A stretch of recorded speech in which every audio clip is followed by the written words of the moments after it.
Is there anybody in your lives that there's like a limit on for the amount of time you can spend with them? Like after that time, it's over. No, you need a break. The limit for the time I can spend with the Banshee is 6 consecutive days, which she almost surpasses pretty much every week. But after 6 consecutive days, one of us has to die. When someone meets my family, they inevitably ask, "How are you, you?"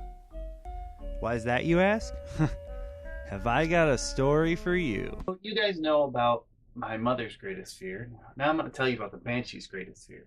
Now, as you might expect, it has something to do with sound. So the Banshee's greatest fear is that she's deathly afraid of silence. Like sometimes you need like they say that without light there's no darkness and vice versa. Like there has to, for you to understand what the concept of light is, there has to be darkness.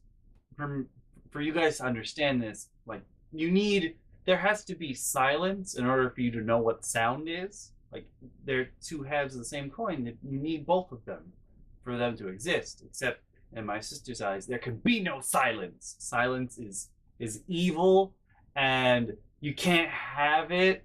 And so that means at any given point, there can't be more than, I'm going to go with, she can't have more than 7 milliseconds of silence. Someone has to be talking at all times.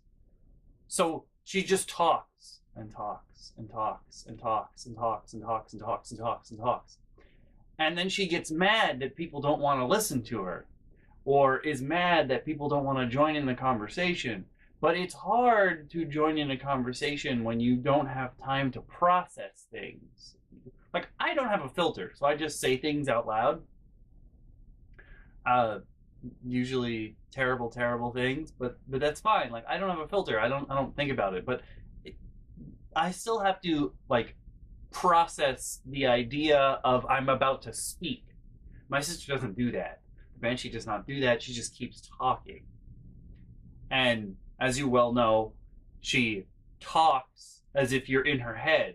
So the fact that you have no time to process anything that she's saying, and she's given you no context, will just make her angrier that you're not joining in the conversation. Because she'll be like, all right, here's a sample conversation that my sister will have with herself, because no one else is actually actively involved in the conversation because they don't have time to process or to think about anything. My sister will be like, you know my friend Steve? And pretty much all you can think of is, no, I don't know who that is, because my sister assumes that everyone she knows is someone you know, and therefore all of your friends are her friends. Life doesn't work that way. I'm just going to put that out there. But my sister assumes that you know exactly who she's talking about. So even if she knows like 35 Steves, you only have time to process, I don't know what Steve you're talking about, before she moves on to the next thing. So you'd be like, so you know my friend Steve? Outside yesterday, there was a car show, and then there was a plane up in the sky, and I wore red socks yesterday, but there was a time in my life where blue socks were the thing. And then there's that TV show I watched last week. Like, that's how my sister talks all the time. And if you like, if she's not actively part of a conversation that's going on, she has to join it. And as I've already explained, like when she asks questions, she yells the answer to the question at you, and the answer that she has come up with is wrong because she has no idea what the fuck she's talking about. Which is really infuriating when someone asks you seriously a question, and when you go to answer them, they're like, no, let me tell you the answer. But the answer is wrong. That makes the average person angry.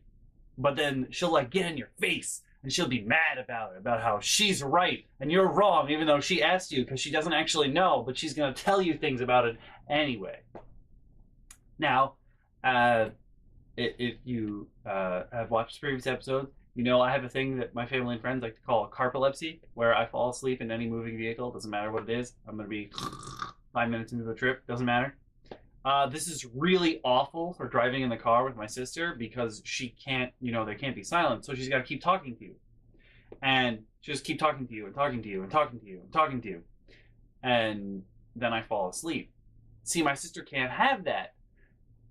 because even though, you know, she could still be talking to herself, no, the silence, for her version of silence to exist, it's, even if she's talking, someone has to be there to hear it. They don't have to process anything. They don't have to hear, they don't have to like understand the words or whatever, but somebody has to be there. Somebody has to be conscious for her to keep talking. So when I fall asleep in the car, she'll either start yelling at me to wake me up, or she'll shake me while I'm sleeping. And like, you know, when you're really tired, or like your body is like shutting down, and you're going, like, you're in the process of shutting down, like to go into unconsciousness, you're getting really tired and you can't really function anymore. I don't know if you guys have ever been in that situation, but if someone shakes you violently while you're in that situation, like when you're just about to leap over the precipice into nap time, like if someone shakes you violently awake and your body is forced to go into, you know, I'm going to say it's overtime at this point, you get really uncomfortable. Like it becomes painful to stay awake. Like you get a splitting headache. You can't think straight anymore. So I hate going in the car with my sister because she insists that I have to be awake the entire time so that she can talk to me about fucking nothing. And it makes car rides very, very terrible for me with her. So I guess in that case, my sweet mates can't say it's a defense mechanism, because then it just makes it so much more awful. We had a conversation this one time. We're in the car and she's talking and talking and talking and talking and talking and talking and talking and talking and talking. And I'm trying to ignore her. I go to sleep. She shakes me awake. I'm like, what? And she's like, I'm trying to have a conversation with you. And I'm like, did you not notice the cues where I didn't answer? Like, that's cues for I don't want to talk. My sister also doesn't really understand social cues or much of anything at all, as evidenced by the pinnacle of ineptitude. But yeah, so she does that, and I'm like, why do you keep talking if nobody answers? I don't understand. It doesn't make sense to me that you would keep talking. And she turns to me and she's like, what do you mean? I tried to get you to talk. I kept talking. And I'm like, obviously it's not working. Give up. I don't understand what. No, I kept asking you questions. I was inviting you into the conversation. I didn't want to be there. You can't make someone talk to you. That's ridiculous. It's really silly when someone thinks that the way to get a conversation to go when it's not going is to just keep talking. She wonders why everyone's mad at her. She won't ever shut the fuck up. Just shh. Every once in a while, just shh.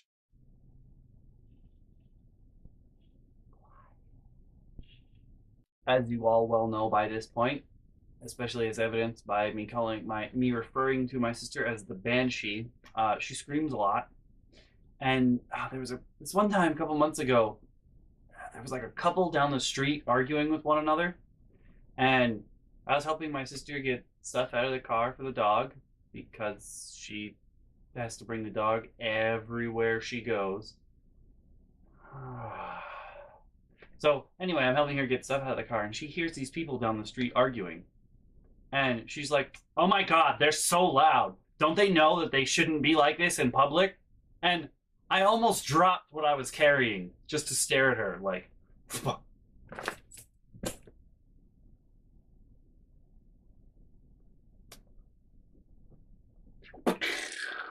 The other infuriating thing about my sister is that not only does she not understand like social cues and what have you, she also thinks that, you know, everything that's on TV is real. She's one of those people, especially reality TV. She thinks it's reality. It's not. So I don't know if I've mentioned this before, but the Banshee does not have a home phone, so she comes here and uses our phone. She has a cell phone, but she still comes and uses our phone. She doesn't have TV at home, so she comes here to watch TV, which is also really annoying. She doesn't have internet at home, so she comes here to use the internet. So basically, it's like she lives here, which is so infuriating. But anyway, one of the things that's really annoying about her coming here to watch TV is that she really should not be allowed to watch TV because she cannot separate reality from reality. And she has a terrible fucking habit of doing whatever she sees on TV like a copycat. Like, I fear for the day she watches a TV show about serial killers because she'll probably start murdering people. Like, that's how impressionable she is. She's almost as impressionable as, like, a fucking toddler. It's basically like you have a toddler around when she's here. It's, I don't understand how she's made it this far in life at all. So, one of the things she really liked to watch was Auction Hunters. Now, while I guess technically it's reality TV, you know, on Auction Hunters they go to like auctions for whatever, and they fight over them, and then they sell the stuff. Now, my sister has absolutely no business sense at all. Like, when I say virtually no business sense at all, I mean it. I had to explain to her recently, like within the last month, that when you sell things on eBay, she was like, "Don't you just give it to them?" I'm like, "What?" She's like, "Well, when someone says they're going to buy it, then you give it to them, right?" And I'm like, "No. Why would I give someone... What? Huh? You ran a business. You just handed people stuff because they said they were going to buy it without them actually paying you? I don't... What? What? I don't... Huh? Doesn't understand how things work, what have you. So she watched a whole bunch of Auction Hunters, and she was like, "I'm going to go do auction hunting." So my sister goes to a land auction. Not even like on Auction Hunters and what have you. Usually they go to like a storage facility thing, and they fight over what's in the actual storage units. No, my sister goes to a land auction, and she's like, "Fuck yeah, I'm gonna win this auction." She wins an auction for like I don't know, like a 10-acre swamp. Like it's just a swamp. That's all it is. And she's like, "I got such a good deal." And the rest of us are like, "How the fuck would you know if it was a good deal or not?" I don't... What? Like, it's literally a swamp. When you drive past it, like, you can see like 4 trees, and then like water and mud. Just... So she wins the auction, whatever. She now owns a swamp, which is like down the street. It's a swamp. And, you know, we figured her purpose in buying said swamp would be, I don't know, she would like resell the land or something like they would do on Auction Hunters or something like that. Like, buy, sell. Buy, sell. No. The other TV show that my sister really fucking loved was Cake Boss. So she was like, "Fuck yeah, I'm gonna open a bakery." And we're like, "The fuck?" Like, my sister bakes occasionally, yes, but I'm gonna open a bakery. We're like, "What the fuck?" And she's like, "I own land already. That's where the bakery's going." And we're like, "In the water?" She's like, "No, I'm gonna put a building there." And we're like, in the water? The tree? Huh? He's like, "No, I'm gonna get a building and it's gonna be a bakery." And we're like, "I don't think that's how that works." So she has to go, she's like, "I'll cut down the trees and then I'll put the building there." And we're like, again, I don't think that's how that works. So then she realizes, first of all, before she does anything, she needs permits. And she's like, "Well, it's my land. Why can't I do things with it?" And we're like, And then she's like, "Well, if I clear it out, I clear out the trees, okay. Then I put the building there." And they're like, "No, it's a swamp. You have to suck all the water out, or the building will be like..." And she's like, "All right, I'll cut down the trees." She still has no idea. To this day, she has no idea how to do that anyway. But "I'll cut down the trees. We'll drain the water. Bam, building." They're like, "No, you can't just put a building down. Like, you need a foundation, and you have to get permits and what have you." And she's like, "Oh my God, that's so much work, but it's my land." And we're like,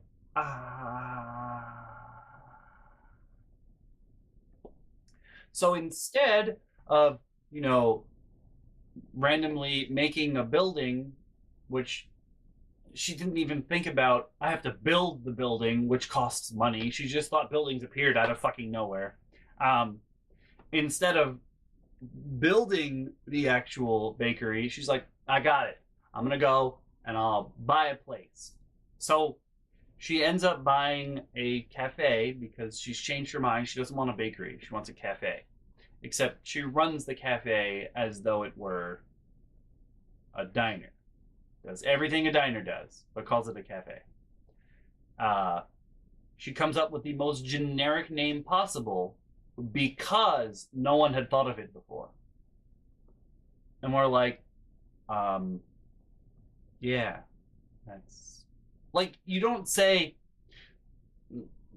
take this for example. When you run a business, you want it to have like notoriety. You want people to understand what it is. You don't want it to be like when you go to a place for donuts. Well, I'm sure there's a business called the Donut Shop, or I'm sure there's a business also called Let's Go Get Donuts.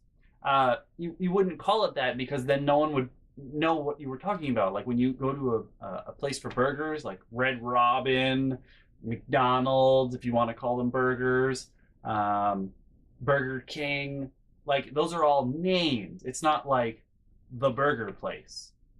Like it's just silly to give something a really generic name so no one can figure out what it is, or so no one knows you're speaking specifically about it. I just also, while she was getting ready to do all this, she started sending like everyone she knows emails, and she started calling us resources in the emails. And one day I pulled her aside. I'm like, you do realize this is your thing, not ours. We're not working for you. You're going to be working. And she got so fucking pissed when I told her that. And so she sent like a scathing email reply to everybody. And she's like, I want you to know that I'm not saying you're going to be working for me. I just think that you can help me on this. And I was like, basically, she just said the same thing twice. This is not going to end well. So fast forward to her running the cafe and whatever. She doesn't hire workers because she'd have to pay them. And she doesn't want to pay anybody. She doesn't want to pay any extra fees. So my family has to go in and work for her. But it's not working because we're family. And then she's fucking pissed because somebody, one of their customers or whatever, is like, you don't pay the people who work for you? And she's like, no, they're family. Why would I have to pay them? And they're like, so like the town gets involved and they're like, you really need to pay the people that work for you. Like that's a thing. When you own a business, you have employees and you pay them. So from then on, it's like, oh, they can't be family. So she tries to get her friends to come in and work for her for free. And she's like, well, you can have the tips. I mean, you can split the tips amongst yourselves. Like, no, when you run a business, you have to pay people. So like, I would end up being busy because I'd have to go in and work. So I made sure I wouldn't have to go in and work since she wouldn't take no for an answer. I just did stupid stuff. Yeah! Like, I don't understand how someone with zero business sense, business acumen, could think that they were just going to be like, bam! Cafe.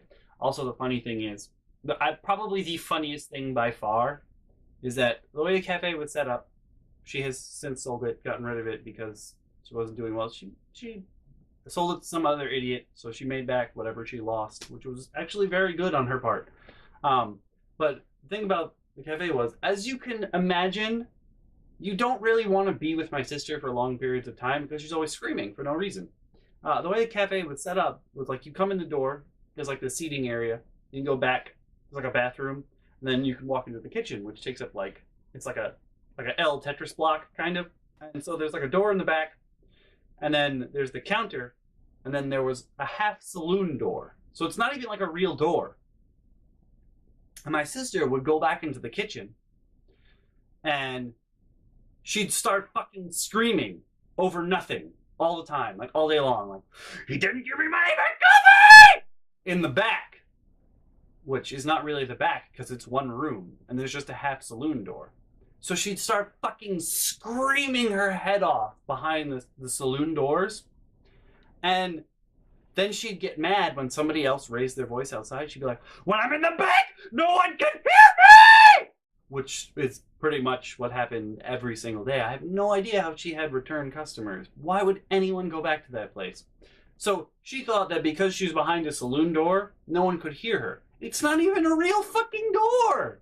There's like, this is air. She's so stupid. So she'd be in the back screaming all day long. I just can't. I can't fathom how she's made it this far in life at all. It doesn't make sense. No idea. She insists that she learned so much and she's so good at stuff at this point. And I'm just like, what? I have no idea how either of my sisters got anywhere in life. I don't understand. I don't get it, man. I don't get it. Hey there, guys and gals. Thanks so much for watching, as always. If you liked what you saw, why don't you leave a like? And if you want to see more, you can sub. If you click the link on the left, you'll be taken to the previous episode. And if you click the link on the right, you'll be taken to a playlist where you can watch them all. Now, as you may have guessed, pretty much no one in my family has any idea how to get ready for anything in general. So let's we'll delve a little deeper in the next episode into how my mother gets people ready for things. It's almost as good as how she solves problems. Almost.